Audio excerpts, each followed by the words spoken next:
السلام علیکم ورحمۃ اللہ وبرکاتہ۔ دوستو، آج ہم لے کر آئے ہیں مفتی سعید صاحب پالن پوری رحمۃ اللہ علیہ کی ایک ویڈیو، بہت ہی پیاری ویڈیو ہے، بہت ہی مفید ویڈیو ہے۔ چلیے ہم لوگ سن لیتے ہیں کہ حضرت کیا فرما رہے ہیں اپنی ویڈیو میں۔ چلو شروع کرتے ہیں ویڈیو کو۔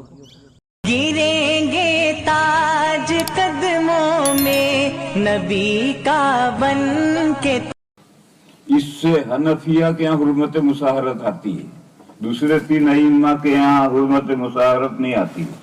حنفیہ کے یہاں دیکھنے سے بھی حرمت مساہرت آتی، چھونے سے بھی آتی ہے، مگر چھونے سے حرمت مساہرت آتی ہے اس کے لیے 8 شرطیں ہیں، اور دیکھنے سے جو حرمت مساہرت آتی اس کے لیے 6 شرطیں ہیں۔ اب وہ ساری شرطیں تم کہاں یاد رکھو گے؟ موٹی سی بات رکھو، چھویا ہے بدن کو کپڑا حائل نہیں ہے، اور اگر کپڑا بیچ میں حائل ہے تو بدن کی گرمی پہنچنے کے لیے، ہاتھ تک گرمی پہنچنے کے لیے مانے نہیں ہے، اور شہوت کے ساتھ چھویا ہے۔ شہوت کے کیا معنی ہیں؟ مرد میں شہوت کے معنی ہے انتشار اعلی، عضو کھڑا ہو جائے، اور اگر پہلے سے عضو کھڑا ہے تو اس میں وہ زیادتی ہو جائے۔ مرد کی طرف شہوت کے یہ معنی ہے انتشار اعلی، اور پہلے سے انتشار ہے تو اس میں زیادتی ہو جائے، اور نہایت بڈھا جس کا آلہ کھڑا نہیں ہوتا، اور عورت اس کے آلہ ہے ہی نہیں، وہاں شہوت کے معنی ہے دل کی خواہش، دل چاہے، بڈھے کا دل چاہا تو شہوت ہو گئی، عورت نے کا دل چاہا تو شہوت ہو گئی۔ تو چھونے میں یا تو مرد کی طرف یا عورت کی طرف یا دونوں طرف شہوت اگر ہے، خواہش پائی گئی ہے، تو اس چھونے سے بھی امام ابو حنیفہ کے نزدیک سسرالی و دامادی والی حرمت پیدا ہو جاتی ہے۔ جس عورت کو چھویا ہے اس کی جو ماں ہے وہ ساس بن گئی، اگر وہ بیوی ہے تو نکاح ٹوٹ گیا ہے۔ لڑکی کے ساتھ اگر اس نے شہوت کے ساتھ چھویا ہے، ایک مرد کہتا ہے میں اللہ والا ہوں، جنید بغدادی ہوں، میں بیٹی کو بھیجتا ہوں، چومتا ہوں، شہوت نہیں ہوتی، بھئی تیرے اندر نہیں ہوتی، بیٹی میں نہیں ہوتی، اس کی کیا دلیل ہے؟ شہوت تو یا تو اس میں ہو یا اس میں ہو یا دونوں میں ہو۔ بس ایک فتویٰ ہے ڈابھیل سے، ایک آدمی نے سوال پوچھا ہے، ڈابھیل کے مفتی نے فتویٰ دیا ہے کہ اس کی بیوی نکاح سے نکل گئی۔ وہ فتویٰ یہ ہے، میں دکھاؤں، پہلے سوال میں پڑھتا ہوں۔